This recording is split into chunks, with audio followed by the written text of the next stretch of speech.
तो physical means से हम इस पार्टिकल को फर्दर ब्रेक नहीं कर सकते, तो उसको हम constant particle. The three forms of matter are differing from each other, all because of temperature. क्या है? एनर्जी है। जिसके पास जितनी ज्यादा एनर्जी उसके पास उतना ज्यादा। तो ये शुगर में कुछ स्पेस लिया, space occupied is the volume, तो वाटर का वॉल्यूम प्लस इसमें हम यहाँ पर पिस्टन से प्रेशर लगाते हैं, then we will see the considerable decrease. Hello dear students, welcome to your study platform Concept Corridor, a path that will lead you to the world of knowledge, and I'm your mentor Yogita Dhami.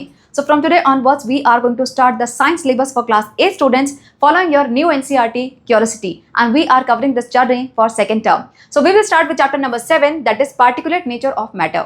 बेटे इससे पहले के जो chapter है 1 to 6 अगर आपके school ने उनको सेकंड टर्म में इंक्लूड किया हुआ है, so you can tell me in the comments. I will try to make videos on those also before your examination.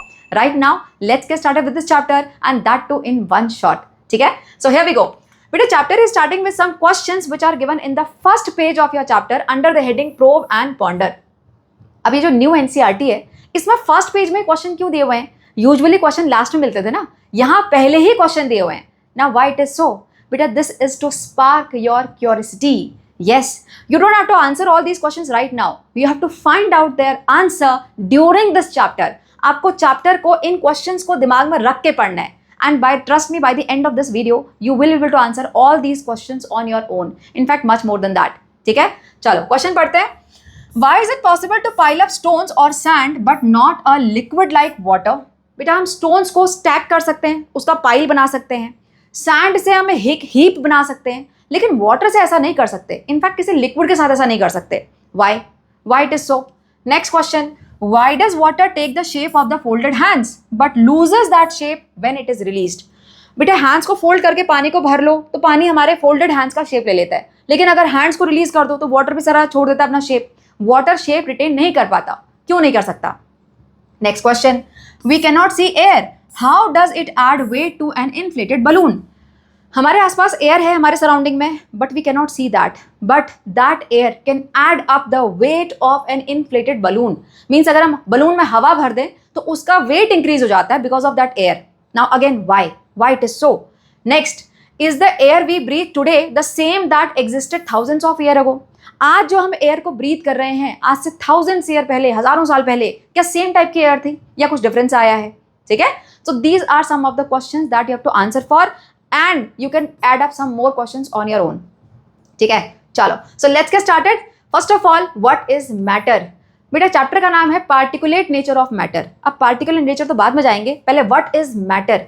अब जो इस साल 2025 में ये न्यू NCERT क्यूरियोसिटी पढ़ रहे हो, बेटा आपके लिए मैटर वर्ड न्यू है, क्योंकि इससे पहले जो पुरानी NCERT थी उसमें मैटर 6 to 8 में कहीं पर भी नहीं इंक्लूडेड था, 9th ऑनवर्ड्स था. ठीक है, लेकिन जो नेक्स्ट ईयर बच्चे चैप्टर पढ़ने आएंगे उनके लिए मैटर वर्ड बहुत नया नहीं होगा, क्योंकि उन्होंने पहले से पढ़ा हुआ है.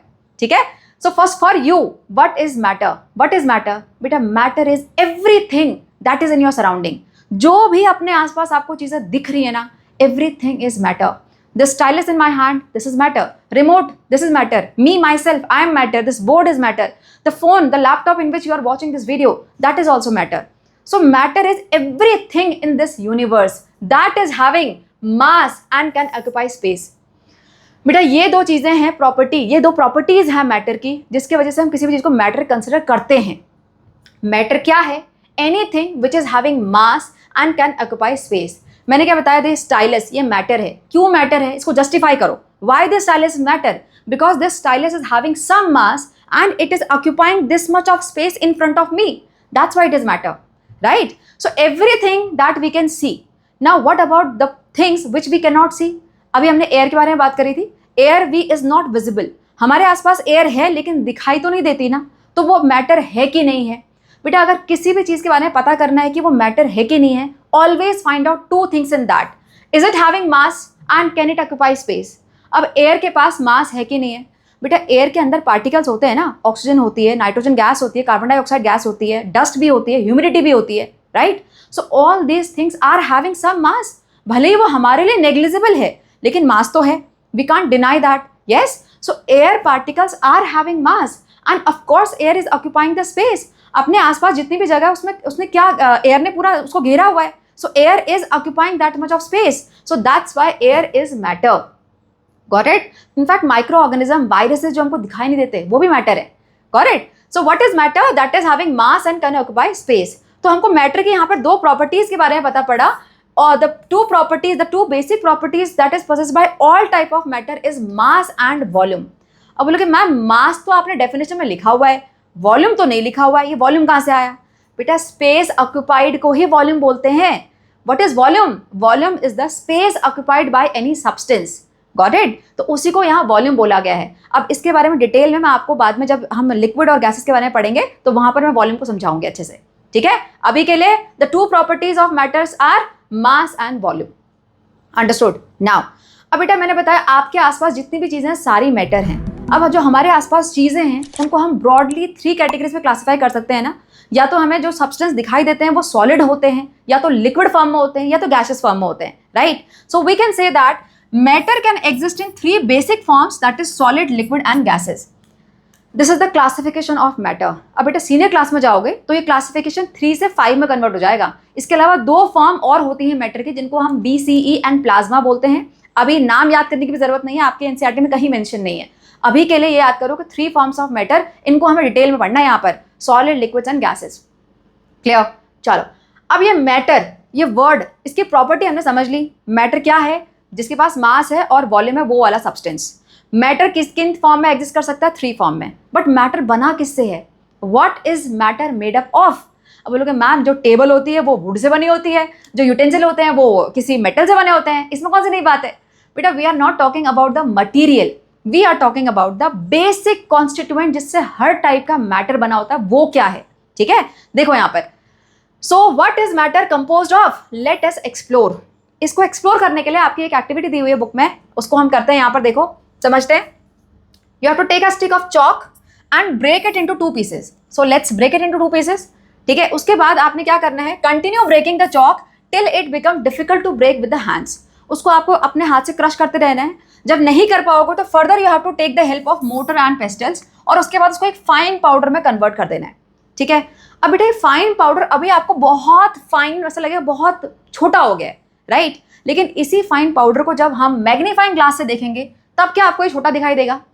No, even then, in fact after watching this under this magnifying glass you will be able to see the big particles। जो पाउडर हमें यहाँ पर अभी फाइन लग रहा था वो अब आपको फाइन नहीं लगेगा मैग्नीफाइंग ग्लास के अंदर। क्यों? क्योंकि मैग्नीफाइंग ग्लास में एक ऐसा लेंस होता है जो कि चीज़ों को बड़ा करके दिखाता है, राइट? तो जो हमारी नेकेड आइज को, जो हमारी खुली आंखों को अभी ये बहुत छोटा लग रहा था, एक्चुअल में अभी बहुत बड़ा है। मैग्नीफाइंग ग्लास से हमको दिख रहा है वो, isn't it? So here what we can see the tiny grains that are actually the specks of the chalk। अब इसके आगे और हमें देखना है, लेकिन first of all take a pause और मुझे एक चीज़ का आंसर दो। बेटा ये चॉक इनिशियली थी 1 स्टिक में, और ये जो फाइन पाउडर कन्वर्ट हो चुका है, क्या ये दोनों सेम सब्सटेंस है या अलग सब्सटेंस है? Are these two the same substance? Yes of course these are the same substance, but why? पूरा का पूरा हमने चेंज तो कर दिया ना, लेकिन क्या चेंज किया? बेटा हमने यहाँ पर उसका सिर्फ शेप एंड साइज चेंज किया है। हमने उसको ग्राइंड करके उसका शेप तोड़ दिया ना, जो स्टिक फॉर्म में शेप था उसको तोड़ के हमने उसको पाउडर फॉर्म में कन्वर्ट कर लिया है, right? So we have changed only the shape and size, means we have changed the physical property of that chalk। So we can say that the speck of this chalk, the small particles of this chalk are still the same substance. Clear? देखो question, are these specks of the chalk still the same substance or different? So these are the same because chalk is undergoing only physical change, that is change in shape and size। और कभी भी अगर physical change होता है तो वहां पर नया सब्सटेंस नहीं बनता, सब्सटेंस सेम रहता है, दैट्स वाई। क्लियर? चलो आगे चलते हैं। अब बेटा हमने यहाँ पर तो यहाँ तक आ गए, हमने इसको पूरा ग्राइंड कर लिया। अब मान लो by any other physical mean we keep on grinding this powder, हमने उसको और क्रश करते रहे, तो अल्टीमेटली एक ऐसी स्टेज आएगी ना जिसके आगे फर्दर पार्टिकल क्रश नहीं हो सकते, right? That stage will come. और उस स्टेज में अगर हमने इसको एक माइक्रोस्कोप में देखा, एक magnifying the device you can say, और बेटा ये वाला माइक्रोस्कोप जो आपके स्कूल में माइक्रोस्कोप होता है वो नहीं है। स्कूल के माइक्रोस्कोप से हम वो फाइनेस्ट, सबसे स्मॉलेस्ट पार्टिकल को नहीं देख सकते। इसके लिए हाईली मैग्नीफाइंग लेंस वाला माइक्रोस्कोप चाहिए, जो कि यूजुअली बड़ी बड़ी लैबोरेटरीज में होता है।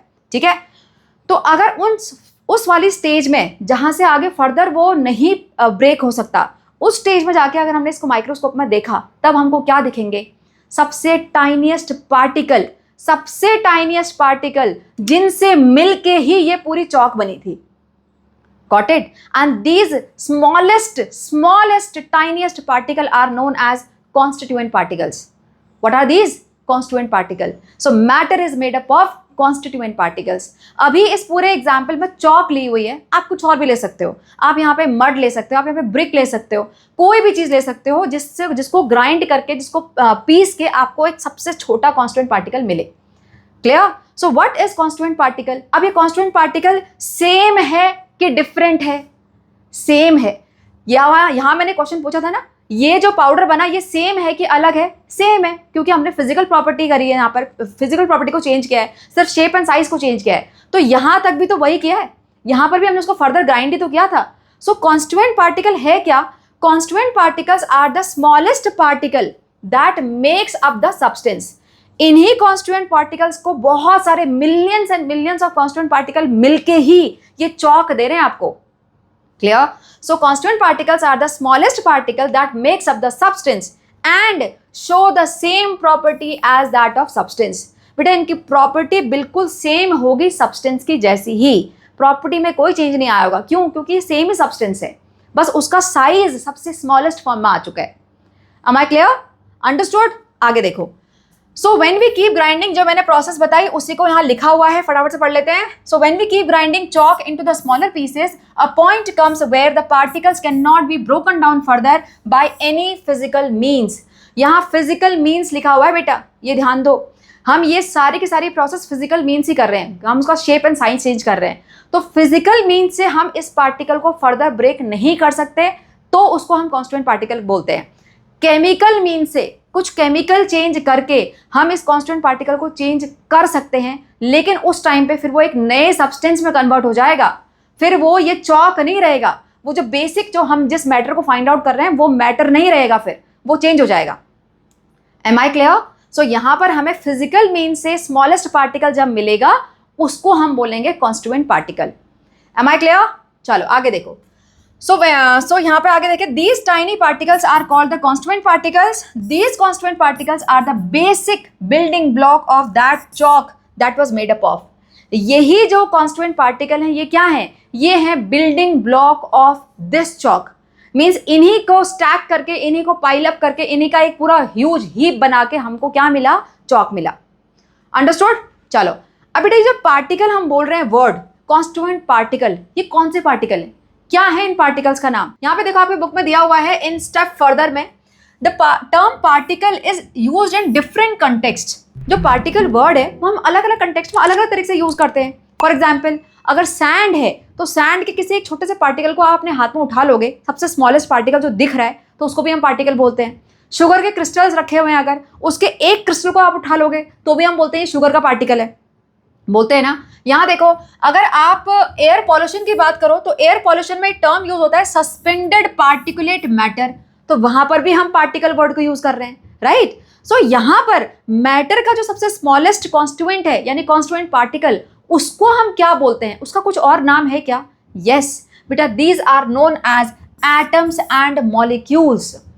Means all the matter in this universe is made up of atoms and molecules. All the matter is made up of the constituent particle, और constituent particle क्या है? Atoms and molecules हैं. यानी हमारे आसपास जितनी भी चीजें हैं या तो वो एटम से मिलके बनी होंगी या तो वो मॉलिक्यूल से मिलके बनी होंगी. ठीक है, अब एटम्स एंड मॉलिक्यूल्स का डिटेल आप आगे जाके केमिस्ट्री में पढ़ोगे सीनियर क्लास में. क्लियर? और बेटा ये एटम्स एंड मॉलिक्यूल्स कोई बहुत अभी रीसेंट वर्ड नहीं है, इनके बारे में बहुत पहले से स्टडीज चल रही हैं. यहाँ देखो, our scientific heritage. Do you know that science in ancient times also people have been thinking about how far things could be broken down and what is matter made up of. और यहाँ पर India में आचार्य कनद थे जो कि एक Indian philosopher हैं, उन्होंने सबसे पहले बताया था आइडिया ऑफ दिस परमाणु. अब आजकल जो परमाणु बॉम्ब है उसके बारे में बात नहीं कर रहे हैं.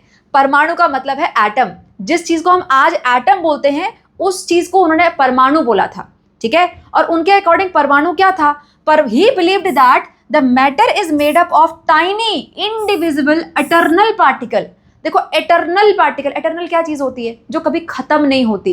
तो उनके अकॉर्डिंग जो ये परमाणु थे मीन्स द स्मॉलेस्ट पार्टिकल जिससे पूरा ब्रह्मांड बना हुआ है. हमारे इंडियन हेरिटेज में ब्रह्मांड बोलते हैं ना यूनिवर्स को, हाँ, तो जिन पार्टिकल से ये पूरा ब्रह्मांड बना हुआ है वो कभी खत्म नहीं होते, वो हमेशा हैं इस पूरे यूनिवर्स में, eternal. And this idea was written in his work called Vaisheshika Sutras, और उसमें ये पूरा मेंशन है इस पूरी सूत्रास में। Am I clear? So this is Indian heritage. Clear? चलो आगे चलते हैं। अब बेटा ये हमने पता कर लिया कि एटम्स एंड मॉलिक्यूल्स जो ये कॉन्स्टिट्यूएंट पार्टिकल्स हैं, इन्हीं से मिलके पूरा मैटर बना हुआ है, राइट? लेकिन कैसे मिलके बना हुआ है? How these constituent particles are held together. अगर ये हेल्ड टुगेदर हैं तो इनके बीच में स्पेस है कि नहीं है? So all the details we have to find out from here. So from here onwards we are going for the particulate nature of the matter, जो कि आपके चैप्टर की हेडिंग है, ठीक है? तो सबसे पहले हम देखेंगे यहाँ पर इंटर पार्टिकल स्पेस।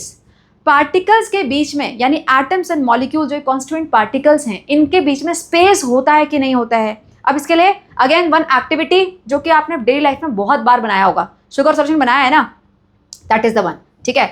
देखो यहाँ पे ग्लास ऑफ वाटर, इसमें आपने डाला शुगर, डिजोल्व नहीं किया है, सिर्फ शुगर को डाल दिया है, शुगर विजिबल है, दिख रही है। अब इस टाइम पे अगर आप ऊपर की लेयर से एक स्पून पानी को टेस्ट करोगे तो आपको स्वीटनेस लेवल कैसा मिलेगा? बहुत हल्का सा, फेंट सा। और अगर नीचे से टेस्ट करोगे तो स्वीटनेस लेवल कैसा होगा? थोड़ा ज़्यादा होगा, राइट? क्योंकि डिजोल्यूशन नहीं हुआ है, आपको शुगर भी दिख रही है, क्लियर? अब अगर आपने इसको पूरी तरह से डिजोल्व कर दिया तो उसके बाद शुगर दिखाई देती है क्या? डिसोल्यूशन के बाद शुगर दिखाई देती है? नहीं दिखाई देती। उसके बाद भी हम बड़े कॉन्फिडेंट से बोलते हैं कि ये शुगर सॉल्यूशन है, इसका मतलब इसके अंदर शुगर है। Then how? Sugar is not visible after dissolution, how can we check its presence? बेटा we can check its presence by this sense of taste. हमारा विजन वाला सेंस अभी काम नहीं कर रहा क्योंकि पार्टिकल बहुत छोटे हो चुके हैं, वो अपने एक पार्टिकुलेट नेचर में जा चुके हैं, लेकिन टेस्ट वाला सेंस तो काम कर रहा है ना। तो हम टेस्ट करके बताते हैं कि भाई स्वीटनेस लेवल आ चुका है पूरे के पूरे सॉल्यूशन में, इसका मतलब ये शुगर सॉल्यूशन है, इसके अंदर शुगर है, correct? So we can check its presence by the testing, by the sense of testing. Understood? Now अब बेटा यहाँ जब ये बड़ी फॉर्म में था तो शुगर दिख रहा था, हमने बोला भाई ये शुगर है, एक अलग मैटर इसके अंदर है, लेकिन अब यहाँ पर शुगर नहीं दिखाई दे रहा, तो शुगर गया कहाँ? Where this sugar has disappeared after the dissolution.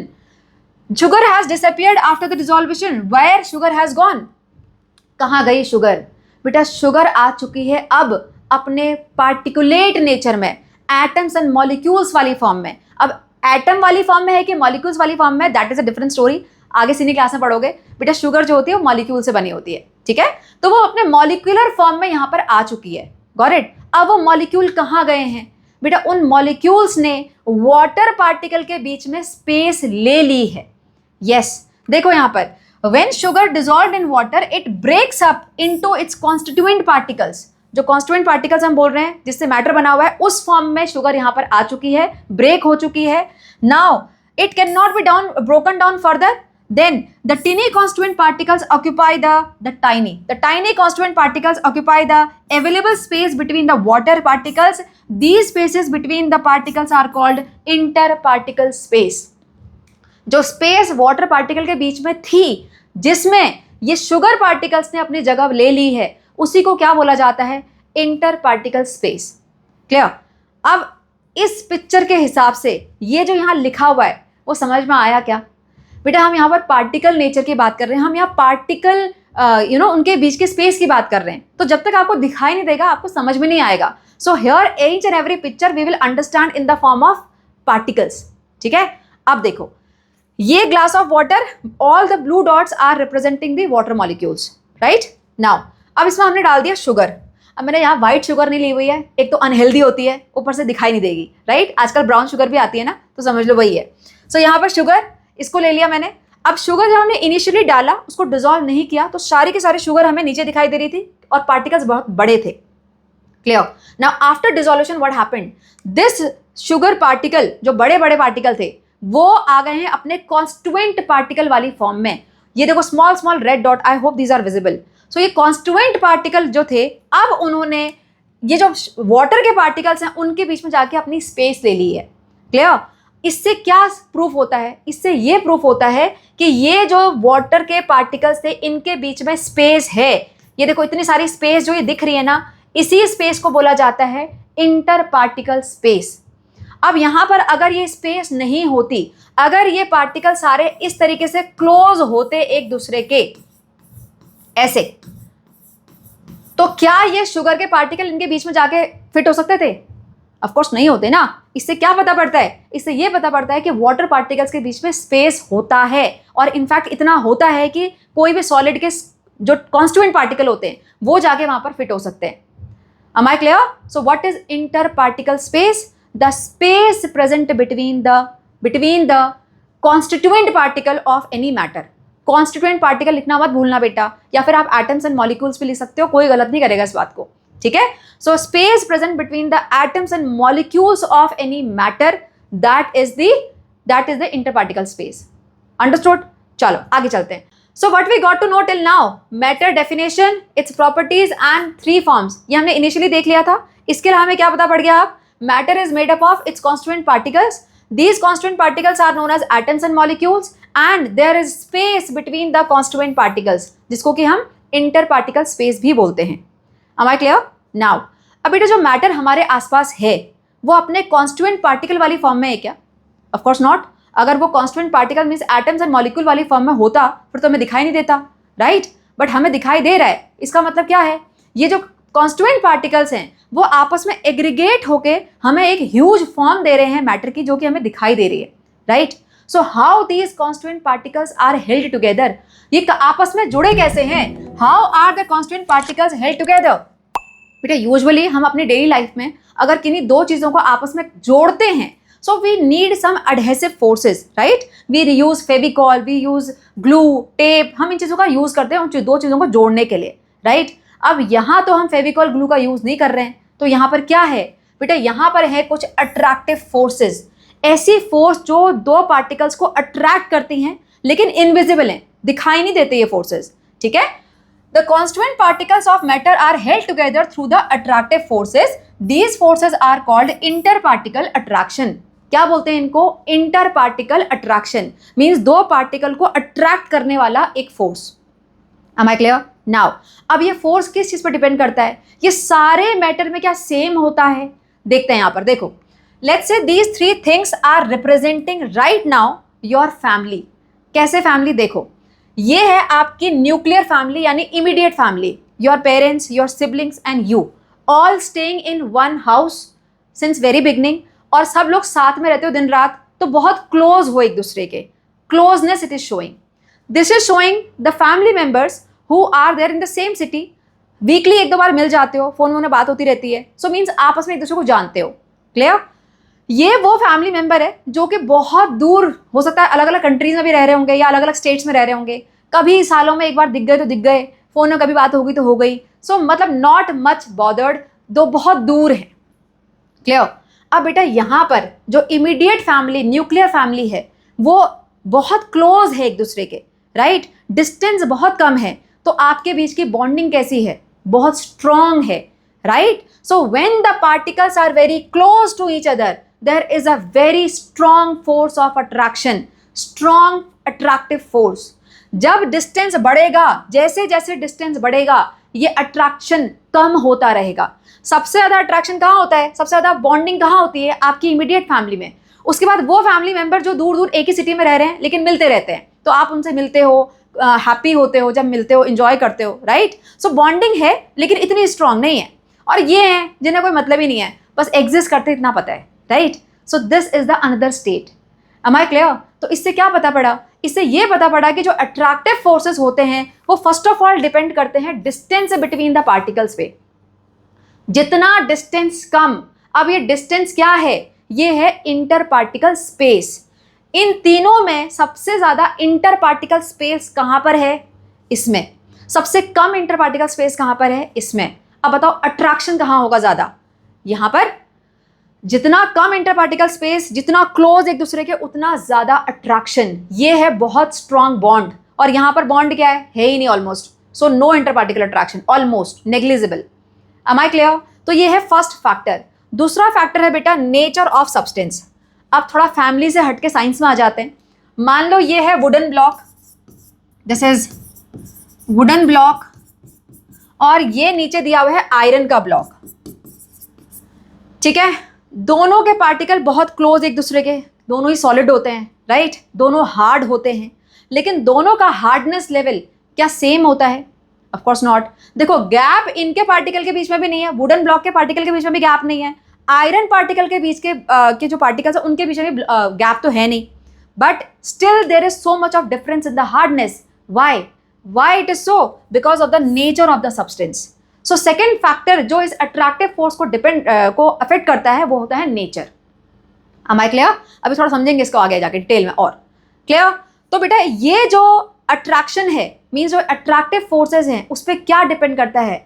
उस पर ये 3 स्टेट्स ऑफ मैटर डिपेंड करते हैं। यस, इसी से हमें पता करते हैं कि कौन सी चीज सॉलिड होगी, कौन सी चीज गैस होगी और कौन सी चीज लिक्विड होगी। देखो, the strength of these forces ultimately decide the physical state of the substance.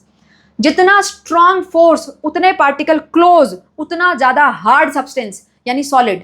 जितना इंटर पार्टिकल स्पेस ज्यादा, उतना कम अट्रैक्शन यानी कि gases particle, they can move freely here and there. am I clear?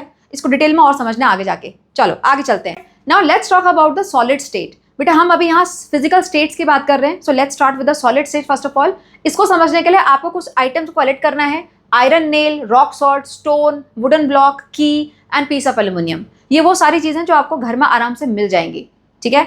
Now in सारी ही चीज को देख के हम बड़े कॉन्फिडेंटली बोलते हैं कि ये सारी चीजें सॉलिड हैं। मेरे हाथ में रिमोट है, I am just saying that it is solid. This stylus again it is solid. Now why I am so confident, why you are so confident that these all things are solid? ऐसी क्या property होती है solid की जो कि हम immediately देख के पहचान जाते हैं? बेटा all the solids are having fixed shape, that is the basic property। ये जो स्टाइलस है इसका शेप एक पर्टिकुलर है। अब इस पूरे यूनिवर्स में इसको कहीं पर भी रख दो, अगर इसको तोड़ेंगे नहीं, अगर इस पर कोई एक्स्ट्रा प्रेशर, एक्स्ट्रा फोर्स नहीं लगेगा तो इसका शेप कभी चेंज नहीं हो सकता, राइट। ये आयरन नेल है, जब तक आप इसको हैमर करके इसका फ्लैट न कर दो, उसका शेप न चेंज कर दो, उसको बेंड न कर दो, तब तक इसका शेप ऐसा का ऐसा ही रहेगा। Clear? So this is the first property of solid जो कि हमको दिख रही होती है और हम बताते हैं कि ये सॉलिड है। क्लियर? उसके अलावा हार्डनेस तो है ही। Now next is there volume. बेटा space occupied, that is known as volume. अब ये रिमोट है यहाँ पर मेरे हाथ में, बेटा इस रिमोट ने इतनी स्पेस यहाँ पर ऑक्यूपाई की हुई है, राइट। अब अगर उसको मैं दूसरे रूम में लेके जाऊं तब भी तो ये इतनी ही स्पेस, जितना फिक्स्ड कन्फाइंड एरिया है उतना ही स्पेस लेगा, वहां पर जाके स्वेल होकर इतना बड़ा तो नहीं हो जाएगा, राइट। तो यहां पर वॉल्यूम भी सॉलिड्स का फिक्स होता है। Got it? So what are the properties of solid?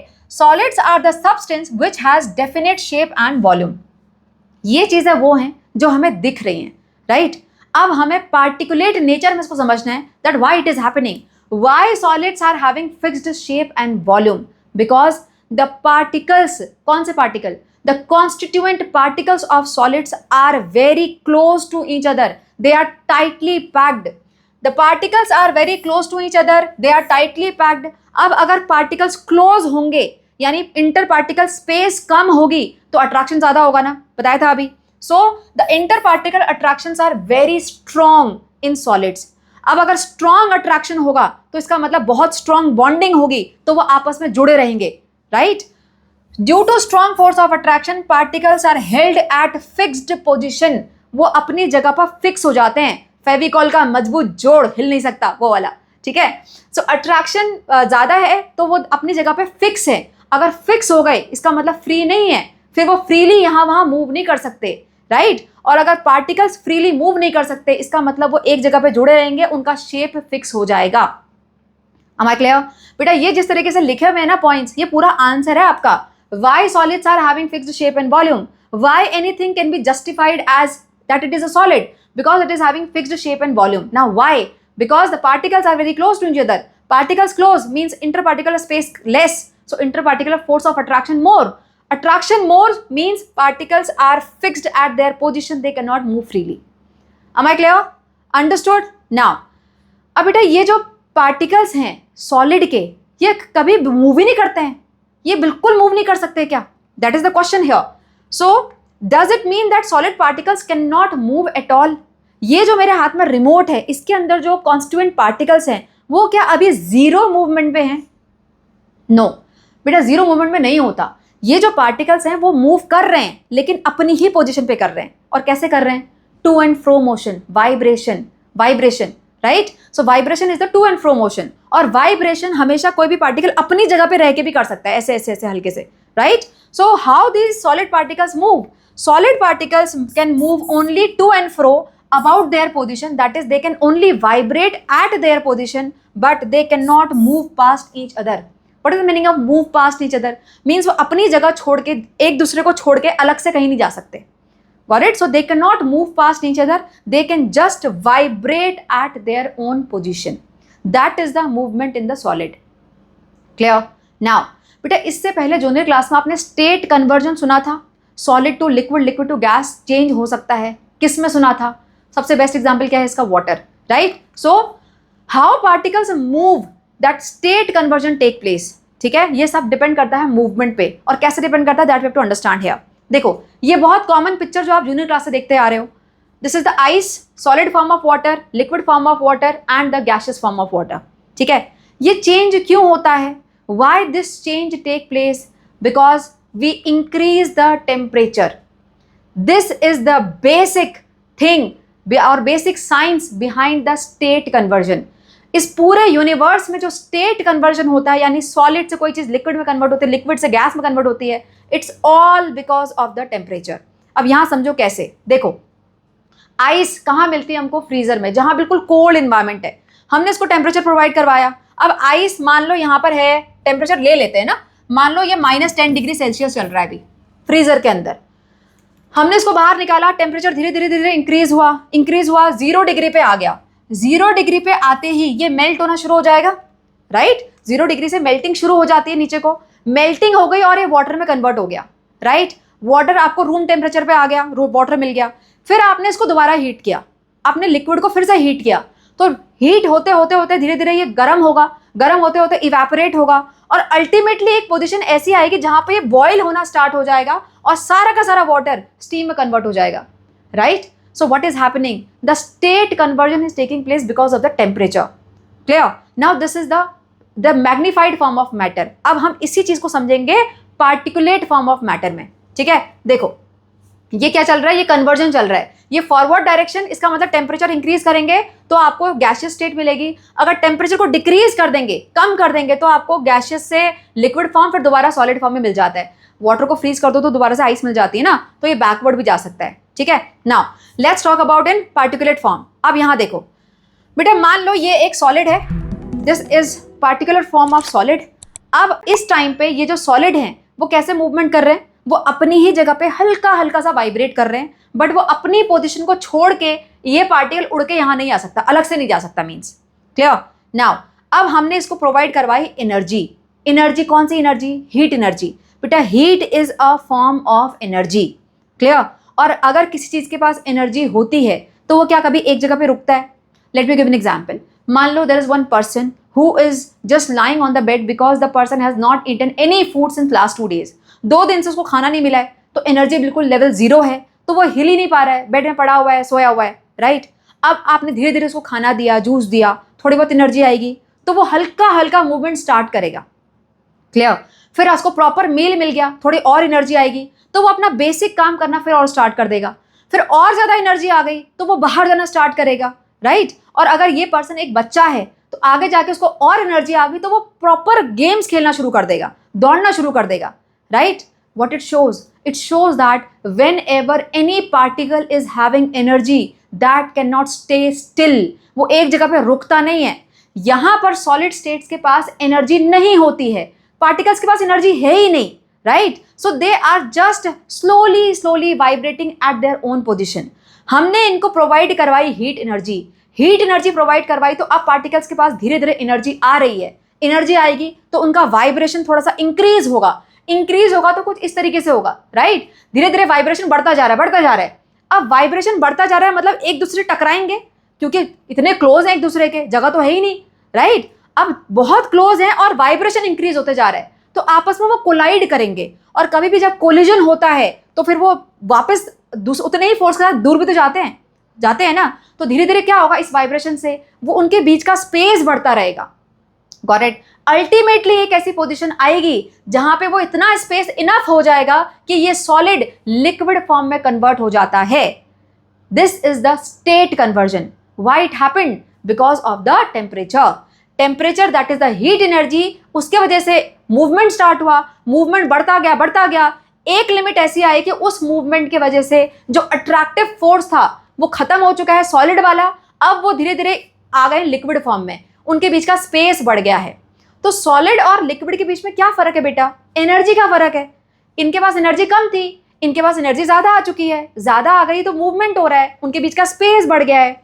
Got it? अब देखो, अब इस लिक्विड को हमने फिर से हीट एनर्जी दे दी, तो अब इनके बीच का मूवमेंट फिर बढ़ेगा ना, फिर इससे ये और ज्यादा मूव करेंगे, और ब्रिस्क मूवमेंट होगा, तो और ज्यादा रैंडमनेस हो जाएगी, और तेजी से आगे एक दूसरे से कोलाइड करेंगे, टकराएंगे, और दूर भागेंगे तो क्या होगा? फिर अल्टीमेटली एक ऐसी स्टेज आएगी जब ये अपना पूरा बीच का अट्रैक्शन छोड़ के बिल्कुल फ्रीली यहाँ एक दूसरे से मूव करेंगे। This is the gaseous state. Clear? So matter is all depending on heat energy. Yes, the three forms of matter are differing from each other all because of the energy between the particle. अब इस जितना मैंने समझाया इसके basis पे जल्दी से मुझे कमेंट में आंसर करके बताओ, which form of matter is having highest energy? जल्दी से, अगर ये समझ में आ गया तो अब भी आंसर करोगे, और टाइम के साथ करना बेटा। जल्दी बताओ, which form of matter, solid, liquid or gas, is having highest energy? I hope you have given the answer.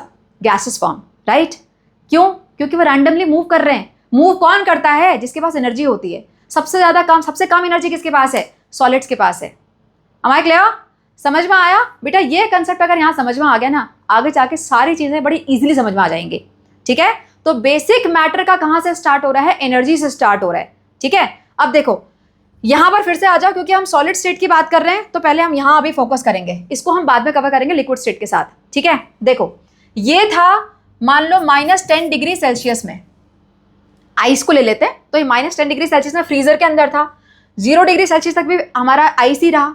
इसके बाद टेम्परेचर इंक्रीज हुआ, ये यहाँ पे -5 -4 करते ये 0 डिग्री सेल्सियस पे आ गया। 0 डिग्री सेल्सियस पे जैसे ही उसके ऊपर गया, इनके बीच का बॉन्ड ब्रेक होना शुरू हुआ। यानी कौन सा बॉन्ड? अट्रैक्टिव फोर्स की बात हो रही है, राइट? सो अट्रैक्टिव फोर्स की बात हो रही है, यहां पर ये खत्म हुआ और ये कन्वर्ट हो गए लिक्विड में। क्लियर? सो ये वो टेम्परेचर है, दिस इज द टेम्परेचर जहां से सॉलिड कन्वर्ट हो गया आपका लिक्विड में, यानी आइस कन्वर्ट हो गया वाटर में। और इस टेम्परेचर को क्या बोलते हैं? इसी को बोला जाता है melting point. What it is known as? Melting point. लेकिन क्या सारे सॉलिड का मेल्टिंग पॉइंट 0 डिग्री सेल्सियस ही होगा? ऑफ कोर्स नॉट, अलग अलग भी होता है ना? कुछ ऐसे सॉलिड्स होते हैं जिनका temperature may be 25 degree Celsius पे आके, यानी इतनी हीट इनको चाहिए, 0 से यहाँ -10 से शुरू हुए मान लो इनको 25 डिग्री सेल्सियस चाहिए, तब जाके वो मेल्ट होंगे। कुछ ऐसे सॉलिड है जिनको 0 डिग्री सेल्सियस चाहिए होता है, कुछ ऐसे भी सॉलिड होंगे जिनको हो सकता है वो -10 डिग्री सेल्सियस में ही मेल्ट हो जाए, उतने टेम्परेचर पर वो लिक्विड फॉर्म में ही रहते हैं, right? So what it is showing?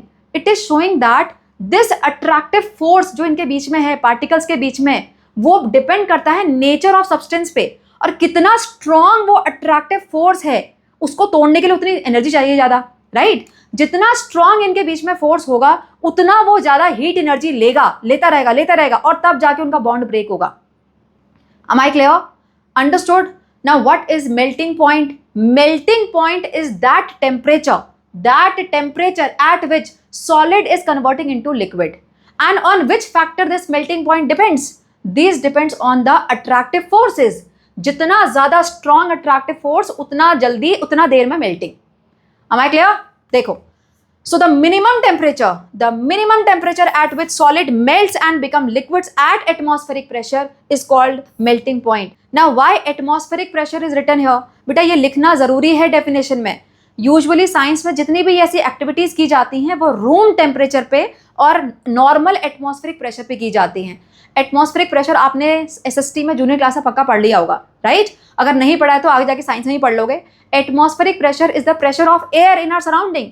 अगर वो एयर प्रेशर चेंज हो गया तो ऐसे में ये पार्टिकल्स का थोड़ा बहुत जो बिहेवियर है वो अलग हो जाता है, राइट? तो आपको ये मेल्टिंग पॉइंट फिर 0 से थोड़ा हो सकता है इधर उधर चला जाए। ये जो टेम्परेचर हमको 0 डिग्री सेल्सियस मिला मान लो आइस का, ये आपको 0 से चेंज मिलेगा अगर एटमॉस्फेरिक प्रेशर वाली कंडीशन चेंज हो गई। Clear? So that's why the minimum temperature at which solid melts and become liquid at atmospheric pressure, that is known as melting point. Am I clear? चलो आगे चलते हैं. Now here solid state में ये कुछ solids दिए हुए हैं, इनका melting point यहाँ पे दिया हुआ है. इधर देखो, आइस का melting point 0 degree Celsius, urea का है 133 डिग्री सेल्सियस, इसका मेल्टिंग पॉइंट देखो, और आयरन का मेल्टिंग पॉइंट देखो बेटा 1538 डिग्री सेल्सियस. अब मुझे बताओ जल्दी से दूसरा question, second question for you, इनमें से सबसे ज्यादा स्ट्रॉन्ग फोर्स ऑफ अट्रैक्शन किसका है? जल्दी बताओ, कमेंट टाइम स्टैम्प के साथ फिर से फटाफट आंसर देते रहो बेटा, अपनी नॉलेज को टेस्ट करो, समझ में आ रहा है नहीं आ रहा है, बताओ जल्दी से, किसका होगा सबसे ज्यादा स्ट्रॉन्ग अट्रैक्शन? आयरन का. यस, क्यों? इतना ज्यादा टेम्परेचर चाहिए इसको मेल्ट होने के लिए, इसका मतलब इतना स्ट्रॉन्ग फोर्स ऑफ अट्रैक्शन है कि इसको इतनी हीट एनर्जी चाहिए उस बॉन्ड को ब्रेक करने के लिए, दैट्स वाई. चलो देखो यहाँ पर, so melting point depends on the strength of the attractive force.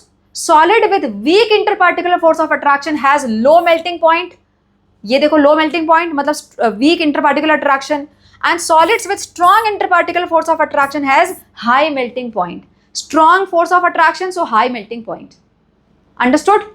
समझ में आ गया? चलो आगे चलते हैं. And now we are going for the liquid state. बेटा जैसे हमने सॉलिड स्टेट की प्रॉपर्टीज मैंने पढ़ा था, on the similar lines we have to study the properties of liquid state and gaseous state also. ठीक है, so let's get started first of all with the shape. यहाँ पर 3 different type of containers you can see, all are having 200 ml water. Now the shape of 200 ml water, is it same? No. यहाँ पर ये है cylindrical shape का, यहाँ पर इसने जग का शेप ले रखा है, यहाँ पर इसने ग्लास का शेप ले रखा है. Now what it is showing? It is showing that liquids do not have any fixed shape. They can take the shape of the container in which they are kept. ठीक है? Now what about volume? Let's say ये जो bottle है इसकी capacity 300 ml है. बेटा ये जो 300 ml मैंने लिखा है, ये वॉल्यूम किसका है? ये बॉटल का वॉल्यूम लिख रही हूँ मैं. ठीक है, ये जग का वॉल्यूम मान लो 1000 ml है, and this glass it is 250 ml. Right? So all 3 containers are having different volume. अब हमने जो बॉटल 300 ml की थी उसके अंदर 200 ml वाटर था, उसको हमने ट्रांसफर किया जग में. अब बेटा 200 ml को हमने जग में ट्रांसफर किया जो कि 1000 ml का था, तो क्या वाटर भी 1000 ml हो जाएगा? नहीं होगा ना. अगर हमने 200 ml में वाटर ट्रांसफर किया है तो यहाँ पर 200 ml वाटर ही आएगा. This water will occupy the space which is equivalent to 200 ml. तो इसने उतना ही स्पेस यहाँ पर ऑक्यूपाई किया. इसको यहाँ ग्लास में डालोगे तो भी ये 200 ml ही रहेगा, ये 250 ml नहीं हो जाएगा. Clear? Again, what it is showing? It is showing that liquids are having definite volume. उनका volume fix होता है. Clear? Now, why it is so? Why they are not having fixed shape, but they are having fixed volume? Again, we have to find out answer. देखो यहाँ पर, liquids are the substance which do not have definite shape. They take the shape of the container. Now, why do they take the shape of the container? Because they can flow, right? Now, why they flow? Because they are having space between them. बेटा जहां पर भी space मिलेगी particles को वो move करेंगे, पढ़ा था हमने अभी. देखो, because particles have space between them, particles can move, can flow, but only within the limited space. Now why with in the limited space? ये क्यों लिखा है यहाँ पर? Because inter particle attraction. बेटा इंटर पार्टिकल अट्रैक्शन तो होता है ना, सॉलिड के जितना स्ट्रॉन्ग नहीं होता. अगर सॉलिड के जितना होगा फिर तो पार्टिकल मूव ही नहीं कर पाएंगे, फिर तो वो फिक्स्ड शेप में आ जाएंगे ना. यहाँ पर इंटर पार्टिकल अट्रैक्शन है लेकिन सॉलिड के जितना नहीं है. ठीक है, so particles can move but only within the limited space because this interparticular attraction is enough to keep them together. Means यहां से अगर आपने 200 ml पानी यहां डाला तो इन पार्टिकल्स के बीच में अट्रैक्शन इतना है कि वो एक के बाद दूसरे को खींच के लेके जाएंगे. मीन्स अगर आपने पानी डाला यहाँ फ्लो करवाते हुए तो सारा का सारा पानी यहाँ आएगा 200 ml. ऐसा नहीं होगा 2 पार्टिकल उड़ के बोले जा रहे हैं हम बाय बाय, ऐसा नहीं हो सकता. So all particles will stay together. Why? Because of the interparticular attraction. Clear? So interparticular attraction is not very strong, but enough to keep them together.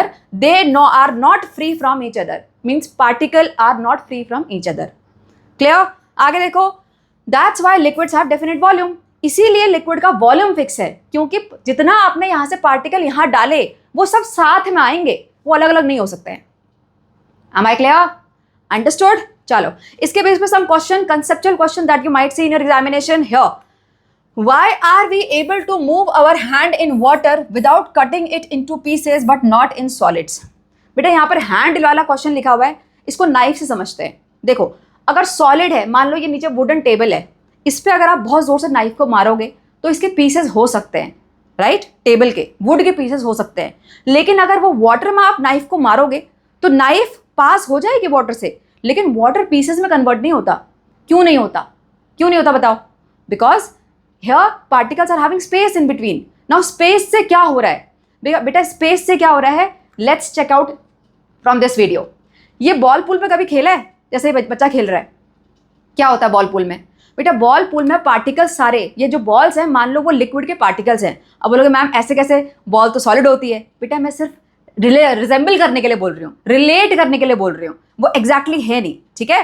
So let's say this balls are the particles of liquid. Now they are having space, they can move here and there. तो जैसे ही इसमें कोई jump करेगा तो क्या होता है उस टाइम पे, वो बॉल जो है वो स्पेस क्रिएट कर देती है उस ऑब्जेक्ट के लिए। क्लियर? तो यहाँ पर वो लेट्स से दिस बॉय वो उसके अंदर फिट हो गया है, और जैसे ही ये बॉय हटेगा तो फिर से पार्टिकल अपनी जगह पे आ जाएंगे, यानी फिर से बॉल अपनी जगह पे वापस आ जाएंगी। Clear? So this is happening in liquid. Understood? देखो यहाँ पर liquids have interparticular space. Now when we move our hand inside water we temporarily displace water particles. जैसे बॉल डिस्प्लेस हो गई थी जगह से, ऐसे ही वाटर पार्टिकल भी डिस्प्लेस हो जाते हैं। Now as soon as we remove our hand the position of the water is restored. जो पार्टिकल है वो वापस अपनी जगह पे आ जाते हैं। Clear? This happens because the interparticular attraction in water particles are slightly weaker than the solids. अब सॉलिड कटा क्यों? क्योंकि सॉलिड में पार्टिकल फोर्स ऑफ अट्रैक्शन बहुत ज़्यादा था, स्पेस था ही नहीं, अट्रैक्शन बहुत ज़्यादा है, तो वो डिस्प्लेस नहीं हो पा रहे हैं, तो ऐसे में ज़्यादा फोर्स लगाओगे तो कट जाएगा। यहाँ पर स्पेस है और इंटरपार्टिकुलर फोर्स ऑफ अट्रैक्शन वीक है, तो ऐसे में जो भी सब्सटेंस जा रहा है वो अपनी स्पेस बना लेता है, पार्टिकल को डिस्प्लेस कर देता है। क्लियर? चलो, so slightly weaker than solid but still strong enough to keep them the particle close together. अब जो अट्रैक्शन है वो वीक है इसीलिए पार्टिकल डिस्प्लेस हो रहे हैं, लेकिन इतना वीक नहीं कि पार्टिकल बिल्कुल अलग अलग हो जाएंगे। पार्टिकल साथ ही में रहते हैं, पार्टिकल जो होते हैं वो अट्रैक्ट करते हैं एक दूसरे को और वो साथ में रहते हैं, वो पीसेस में कन्वर्ट नहीं हो सकते। Am I clear? अंडरस्टूड? चलो आगे चलते हैं।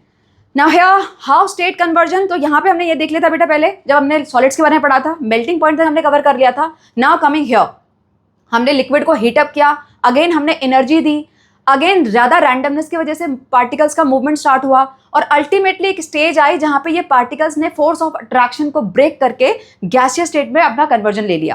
क्लियर? नाउ मान लो ये लिक्विड अभी है 30 डिग्री सेल्सियस पे, यहाँ से हमने टेम्परेचर इंक्रीज किया, इंक्रीज होते होते होते होते ये 100 डिग्री सेल्सियस पे पहुँचा।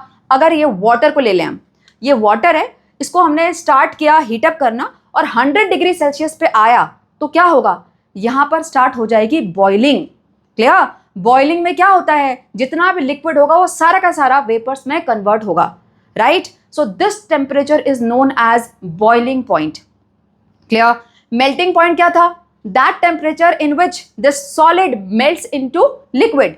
बॉइलिंग पॉइंट क्या है? The temperature at which liquid boils into या converts into vapours at atmospheric pressure.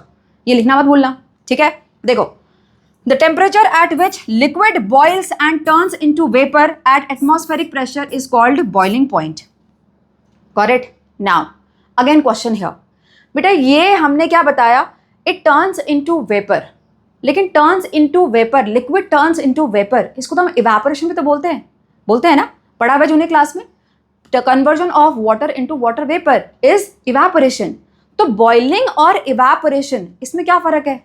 बेटा इवेपोरेशन नॉर्मल रूम टेम्परेचर पे भी होता है, तो यहाँ पर इवेपोरेशन और बॉइलिंग पॉइंट में क्या डिफरेंस है, we have to find out here in detail. देखो difference between boiling and evaporation. Here this container, this is showing evaporation and this is showing boiling.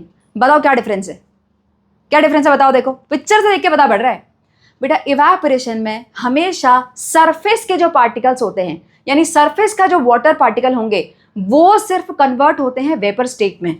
नीचे देखो बिल्कुल स्टिल है, नीचे का पानी हिल भी नहीं रहा, लेकिन बॉइलिंग में पूरा नीचे से बबल बन के ऊपर आते हैं। सो बॉइलिंग में पूरा का पूरा जो सिस्टम होता है, यानी पूरा जो लिक्विड है इस कंटेनर के अंदर, वो सारा का सारा इन्वॉल्व हो रहा है in the conversion process from liquid to gaseous state. Got it? So हम बोल सकते हैं this evaporation is the surface phenomenon while boiling is the bulk phenomenon. All the particles of the systems are involved. Understood? ये evaporation बेटा किसी भी temperature यानी room temperature और उससे ऊपर कभी भी कहीं भी हो सकता है, लेकिन जो ये बॉइलिंग है वो कहाँ होती है? वो सिर्फ बॉइलिंग पॉइंट पे होती है. क्लियर? देखो डिफरेंस मैंने लिख के दिया हुआ है यहाँ पर. Evaporation takes place below the boiling point. बेटा बॉइलिंग पॉइंट से नीचे जब वाटर का कन्वर्जन होगा into gaseous state, that will be called evaporation. While boiling point, that will happen only at a specific temperature, that is called boiling point. Clear? Here this is the surface phenomenon and this is the bulk phenomenon. यहाँ पर only surface particles are involved and here all the particles present in the system means in the container they are involved. Am I clear? चलो moving ahead and now we are going for the gaseous state. Beta gaseous state again properties we have to study. So let's start first of all with the shape. Now gases का shape fix नहीं होता है, ये बहुत common चीज है, दिख भी रहा है. इसका कोई शेप फिक्स होता है क्या? गैस का नहीं होता है. But the question here is do they have fixed volume? बेटा वाटर का शेप फिक्स नहीं होता, it takes the shape of the container but volume fix होता है. लेकिन यहां पर गैसेस का वॉल्यूम फिक्स होता है कि नहीं होता है, ये हमें यहां पर देखना है. So do gases have the fixed volume? For this one simple activity which is given in NCERT, फटाफट समझते हैं इसको. यहां पर let's say this is 200 ml container. इसमें इंसेंस स्टिक से आपको जो स्मोक निकलता है उसको ट्रैप करना है, उसमें कवर लगा दिया. So right now this whole smoke inside the gas inside that is having 200 ml volume, क्योंकि उसने 200 ml की कैपेसिटी वाले कंटेनर को पूरा कवर कर लिया है. राइट? अब इसके ऊपर हमें एक और बी जार को लेके आना है जिसकी again capacity let's say 200 ml है और नीचे वाला भी पहले से 200 ml था. राइट? हमने यहां से जो बीच में कवर लगाया था उसको हटा दिया, तो क्या होगा? Immediately what will happen? This gas will escape to the jar B also. It will try to cover up the volume, the space in B also. So अब यहाँ पर वॉल्यूम कितना हो गया गैस का? अब यहाँ पर हो गया 400 ml, है ना? क्योंकि इसने 200 ml नीचे वाला और ऊपर वाला कंटेनर दोनों को कवर कर लिया है. So now the volume is 400 ml. What this activity is showing? This activity is showing that the volume of gas is also not fixed. Shape तो फिक्स नहीं था, वॉल्यूम भी फिक्स नहीं है. क्यों? क्योंकि यहां पर पार्टिकल साथ में नहीं रहते, they are free from each other, they can move around freely. Clear? देखो यहां पर this activity illustrates that the particles in the gas move freely in all direction. Why they move freely? Because they are having lots of space. Lots of space means very less negligible force of attraction. जहां पर attraction ही नहीं है फिर तो they are free from each other ना, that's why. ठीक है? So interparticular attraction, interparticular space very high, interparticular attraction negligible. As a result, gas do not have a fixed shape or volume. Got it?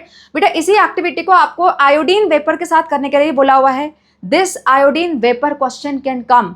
Specially question ऐसे आता है, there was a violet coloured gas, इस नाम से कुछ question आ सकता है. तो आपको पता पड़ना चाहिए कि वॉयलेट कलर्ड गैस आपकी एनसीईआरटी में कौन सी वाली दी हुई है? Iodine vapours. ठीक है? बस इतना ही इसका इंपॉर्टेंस है. बाकी सेम प्रॉपर्टी वो जो हमने यहाँ समझ ली वही यहाँ पर भी दिखाएंगे. क्लियर? चलो आगे चलते हैं. Now another question. बेटा another question here is why we see smoke moving. यहां पर जो ये स्मोक मूव कर रहा है, एक मिनट पहले मैं इसको इरेज कर देती हूँ. Okay, now why we see this smoke moving. हमें अपने आसपास जो एयर है वो भी तो गैस है, वो तो मूव करती हुई नहीं दिखाई देती, लेकिन ये स्मोक क्यों मूव कर रहा है? बेटा why it is happening? Because of the wind which is there in the surrounding. अब देखो अगर मान लो यहाँ ये एक ऐसी इंसेंस स्टिक है जहां पे बिल्कुल हवा नहीं चल रही रूम पे, तो उस टाइम पे ये स्मोक मूव करेगा क्या? ऐसे नहीं करेगा ना. यहां से स्पेशली जब ये निकल रहा है तब तो नहीं करेगा, एक स्ट्रीक सी दिखेगी आपको. लेकिन जैसे आप फैन चलाओगे तब क्या होगा? It will just move randomly here and there. So what is happening? The air particles are actually colliding with this smoke and that's why we can see the smoke moving. Understood? देखो answer. The tiny particles of the smoke suspended in the air are constantly hit by the invisible particles of gases. जो air में gases हैं, invisible particles gases के, उनके साथ ये smoke के particle continuously hit कर रहे हैं. Clear? And there movement help us to observe the motion of the gases particle. और इसी वजह से हमको इन स्मोक के पार्टिकल्स का मूवमेंट आराम से दिखाई दे रहा है. क्लियर? चलो moving ahead. And now we are going for the comparison of interparticular space between the three states. With the basic properties of three states we are done with. From here onwards, we have to do some comparison between the properties and some conceptual questions based on these properties. ठीक है? So first of all, let's get started with the space. बेटा यहाँ पर एक activity दी हुई है, syringe वाली activity. आपको एक इंजेक्शन वाला सिरिंज लेना है, उसकी नीडल को हटा देना है. Then you have to put your thumb on the tip and first of all you have to do this activity with the gases. तो अंदर आप बेसिकली कुछ नहीं डालोगे, अगर कुछ नहीं डालोगे तो गैस तो होगी. Then you have to press the piston और आपको देखना है कि पिस्टन कितना प्रेस हो पा रहा है, यानी ये वॉल्यूम जो आपने गैस का लिया वो कितना आप कम कर पा रहे हो. ठीक है. उसके बाद the same activity you have to do with the liquids and solids also. Clear? Now let's understand this activity in the form of particles. बेटा पार्टिकुलेट नेचर पढ़ रहे हैं तो पार्टिकल फॉर्म में इस एक्टिविटी को समझना बहुत जरूरी है. देखो, let's see particulate form of solid, liquids and gases. Now here we are applying pressure with the piston, right? तो अगर हम सॉलिड में पिस्टन से प्रेशर लगाएंगे तो सॉलिड पार्टिकल के बीच में जगह है क्या? ऑफ कोर्स नहीं है.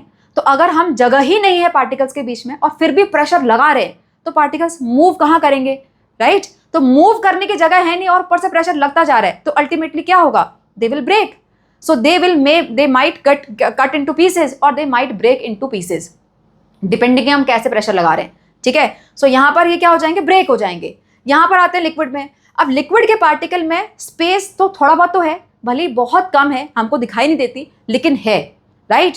तो ऐसे में क्या होगा? अगर हम ऐसे में प्रेशर लगाएंगे तो थोड़ा सा बहुत ही negligible amount of volume change आपको देखने को मिल सकता है. ठीक है. मैग्नीफाइंग ग्लास चाहिए इसको देखने के लिए भी, राइट? हमको ऐसे नेकेड आई से ज़्यादा डिफरेंस पता नहीं पड़ता है बट थोड़ा सा हो सकता है. Clear? Why? Because there is very less amount of space between the particle. Got it? Now coming to gas. बेटा gases free from each other. So much of space.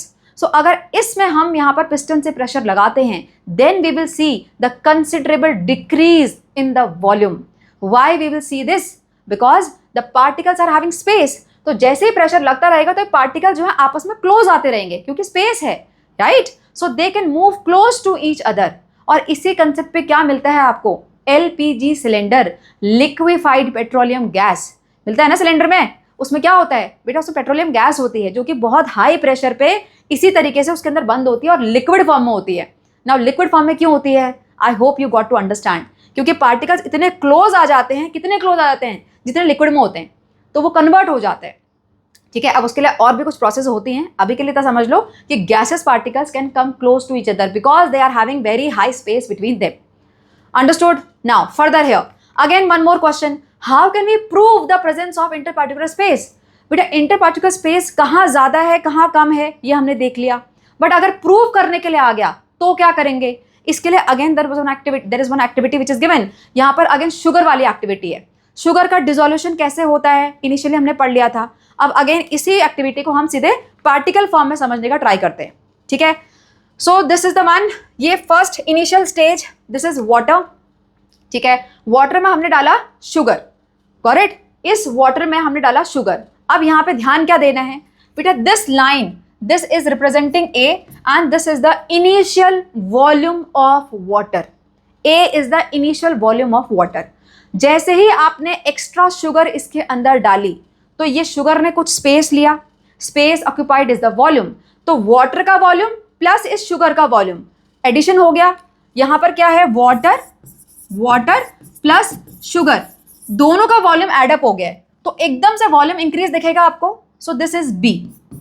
So B is showing the volume increase. Clear? Now अब बेटा इसके बाद जब हम इसको dissolve करेंगे यानी डिसोल्यूशन हो जाएगा कंप्लीट तो आप क्या देखोगे? There will be decrease, a bit of decrease of volume from B. B से थोड़ा सा वॉल्यूम नीचे आके यहाँ कहीं सी पे आएगा, दिस स्टेज पे. ठीक है. अब ये वॉल्यूम डिक्रीज क्यों हुआ बेटा? इसने शुगर ने यहाँ पर इतना स्पेस ऑक्यूपाई किया था, एक फिक्स्ड स्पेस. वाटर का पहले से एक स्पेस था, दोनों का अपना अपना वॉल्यूम था जिसकी वजह से यहाँ बी तक ये पहुंचा. लेकिन अगर वॉल्यूम डिक्रीज हुआ तो इसका मतलब कहीं तो स्पेस शुगर पार्टिकल ने कम कर दी ना. वो कम कैसे करी? क्योंकि इन शुगर पार्टिकल ने अब ले लिया है स्पेस किसके बीच का? वाटर पार्टिकल के बीच का, right? So this decrease in volume from B to C, it is showing that there was space between the liquid particles. Liquid particles के बीच में स्पेस था. जैसे ही डिसोल्यूशन हुआ जो ये शुगर के पार्टिकल थे वो अपने पार्टिकुलेट नेचर में आए और फिर उन्होंने ऑक्यूपाई कर ली स्पेस, किसके बीच की, शुगर ये वाटर पार्टिकल के बीच की। Understood? So this activity proves that space is there in between the matter. Understood? देखो, since the volume of the sugar solution, this one. So since the volume of the sugar solution is less than the sum of the volume of water and sugar, it indicates that there is some space between the water particles. The particles of the dissolved substance occupy that space. Am I clear? Understood? Chalo. Moving ahead, now another question. Why sand is not soluble? बेटा sand को अगर हम water में dissolve करने का try करें, कितना भी उसको हिला लें, अल्टीमेटली लास्ट में आपको ये नीचे सेटल हुआ ही मिलता है, डिजोल्व नहीं होता। क्यों नहीं होता? Now I hope you know that why dissolution happens. समझ लिया हमने शुगर में डिजोल्यूशन कब होता है बेटा? जब हमने जो ये सॉल्यूट वाटर में डाला। What is solute? The matter which is we are putting inside the water for dissolution. तो जब हम सॉल्यूट को वाटर में डालते हैं, जब वो अपनी पार्टिकुलेट फॉर्म में आता है, that occupy the space between the water and then dissolution happen. Got it? So the primary requirement for dissolution is the solute should come into that particulate nature. इतना छोटे फॉर्म में convert होना चाहिए, लेकिन sand ऐसा नहीं होता ना। सैंड के पार्टिकल इतने छोटे फॉर्म में कन्वर्ट हो ही नहीं पाते हैं। That's why dissolution doesn't happen. Clear?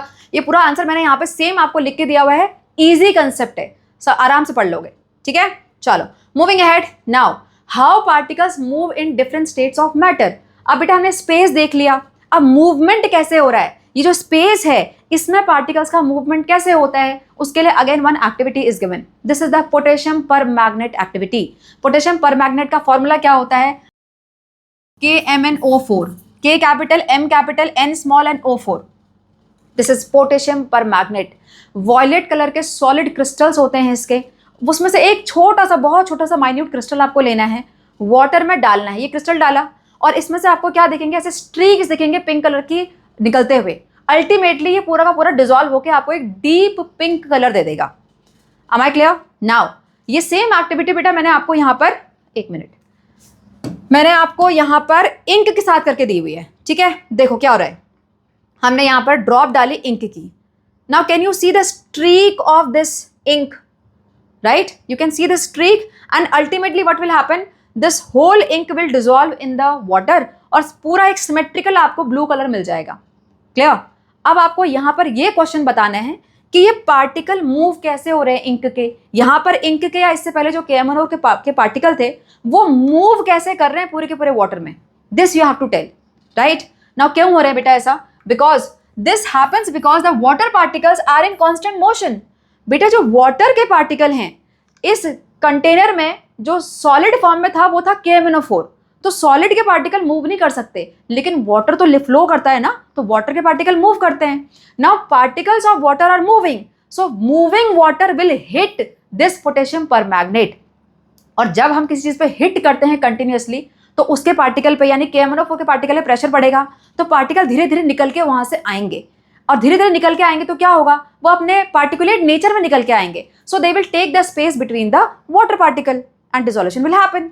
Understood? देखो, so first they pull out the particles of the potassium permanganate from its grain and later they hit these particles so that they get spread throughout the liquid. और इसी वजह से ये पूरे liquid में spread होते रहते हैं, क्योंकि कंटिन्यूअस कोलिजन हो रहा है between water particle and the KMnO4 particle. Got it? आगे देखो, in the case of many substances, the constituent particles are held together strongly that the water particles are unable to pull these out. बेटा जो ये water particles का movement है वो सारे के सारे सॉलिड के कॉन्स्टिट्यूएंट पार्टिकल्स को नहीं सेपरेट कर सकता। फॉर एग्जाम्पल, इससे पहले हमने देखा था सैंड डिजोल्व नहीं हो रहा था। क्यों नहीं हो रहा था? वहां पर भी तो पार्टिकल्स जो थे वाटर के वो कंटिन्यूसली मूव कर रहे होंगे ना, वहां पर भी तो वो सैंड को हिट कर रहे होंगे, बट वहां पर सैंड के पार्टिकल्स के बीच का जो बॉन्ड था वो इतना स्ट्रांग था कि वो जो ये हिटिंग हो रही है वाटर के पार्टिकल से, उससे वो सेपरेट नहीं हो पा रहे थे। That's why. Am I clear? चलो moving ahead. Now what is the effect of temperature on this movement? बेटा अगर हम लिक्विड के टेम्परेचर को कम या ज्यादा कर दें तो उस केस में जो वाटर पार्टिकल का मूवमेंट है वो कैसा होगा, that we have to see. देखो, again I have done this activity here.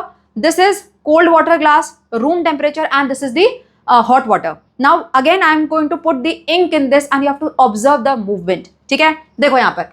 So now I am putting the ink. Now see the difference. Here it is so slow and here it is so fast. This is cold water, this is normal water and this is the hot water. What it is showing? दोबारा से ink डाली, देखो आप, फिर से देखो, सच fast movement. तो temperature क्या है? एनर्जी है. जिसके पास जितनी ज्यादा एनर्जी उसके पास उतना ज्यादा movement. This is proving warm hot water is having the highest movement between the particles. The cold one, that is low energy, means low movement between the particles. ठीक है, देखो, water particles move faster in, सबसे पहले hot water, उससे कम room temperature, सबसे कम ice cold water. ठीक है, so as a result the solute spread faster in, सबसे तेज spreading कहाँ हुई?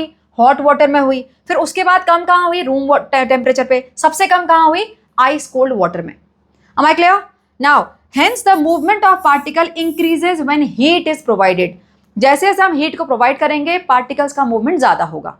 अंडरस्टूड? चलो next question. How you can demonstrate the movement of invisible gas. बेटा अगर इनविजिबल गैस यूजुअली इनविजिबल ही होती हैं, लेकिन उनका मूवमेंट हम कैसे डेमोन्स्ट्रेट कर सकते हैं? कैसे कर सकते हैं बताओ? Bye the sense of smell. हम देख नहीं सकते लेकिन स्मेल तो कर सकते हैं ना. सो अगर इंसेंस स्टिक है, धूप बत्ती है, एक कोने पे चलाओ, थोड़ी देर पूरे रूम में स्प्रेड हो जाती है उसकी smell. This is the activity which can demonstrate the movement of the gases. Clear? देखो, the fragrance of the burned incense stick kept at one corner of the room spread in the entire room और area in a short while. Now the air particles hit the particles of the fragrance. Right? जैसे water particle hit कर रहे थे KMnO4 को, यहां पर air particle hit कर रहे हैं फ्रेग्रेंस वाले पार्टिकल को, and then they are helping them to spread throughout the room. Now this activity shows the particles of air can move constantly. Correct? अब बेटा ये इंसेंस स्टिक का मैंने एग्जांपल दिया, इसके अलावा और भी आप एग्जांपल ले सकते हो. परफ्यूम देखो, परफ्यूम ऐसी तो मूव करता है. अगर घर में खाना बन रहा है तो अगर गर्म खाना है तो उसकी पूरी स्मेल पूरे घर पे जाती है. Again by because of this activity, this thing only, movement of the particle, gaseous particle. Clear? So other example, smell of perfume and smell of cooked food you can write down. Understood? चलो next thing, and now let's summarize whatever we have studied about the matter. बेटा matter की मैंने यहाँ पे quick summary बना के दी हुई है which will be very much helpful for you to do a quick recap. ठीक है, तो क्या पढ़ा हमने मैटर के बारे में? Matter is anything which is having mass and can occupy space. Now matter is made up of its constituent particle, जिनको कि हम atoms and molecules ही बोलते हैं. ये atoms and molecule आपस में कैसे जुड़े होते हैं? By the attractive forces. Attractive forces किस पर डिपेंड करता है? Between the interparticular space. So the strength of attractive forces depend on the interparticular distance. ठीक है? Now the distance between the particle depend on the heat and thermal energy. The main source of this interparticular distance is the energy. जितनी ज्यादा energy उतना distance बढ़ता रहेगा. तो ऐसे में क्या होगा? अट्रैक्शन कम हो जाएगा, तो स्टेट कन्वर्जन होता है. ठीक है? सो दस the thermal energy is an order. Solid की थर्मल एनर्जी यानी हीट एनर्जी सबसे कम सॉलिड की होती है, उससे ज्यादा लिक्विड की होती है, सबसे ज्यादा गैसेस की होती है. ठीक है? So ultimately what we can conclude that the thermal energy of the particles is the one that determines the physical state of matter. Thermal energy है पार्टिकल की जो कि डिसाइड कर रही है कि वो जो पार्टिकल होंगे वो सॉलिड स्टेट में होंगे, लिक्विड स्टेट में होंगे या फिर गैसियस स्टेट में होंगे. Am I clear? चलो moving ahead. Now here the tabular form of the difference between the three states of matter. बेटा हमने सब कुछ डिटेल में समझ लिया है, फटाफट से क्विक रिकैप करते हैं. ठीक है? देखो, solid inter particular space minimum, इनके बीच में स्पेस ऑलमोस्ट नेग्लिजिबल होता है. लिक्विड में मीडियम होता है, मीन्स सॉलिड से ज्यादा होगा, गैसेस से कम होगा.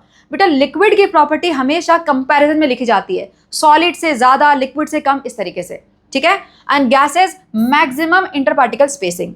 अब यहां पर अगर स्पेस नहीं है तो क्लोजली पैक होंगे, यहां पर थोड़ा बहुत स्पेस है तो लूजली पैक होंगे. Then in solid again comparison, तो सॉलिड से थोड़ा लूज होंगे. यहां पर पार्टिकल्स आर कंप्लीटली फ्री. ठीक है?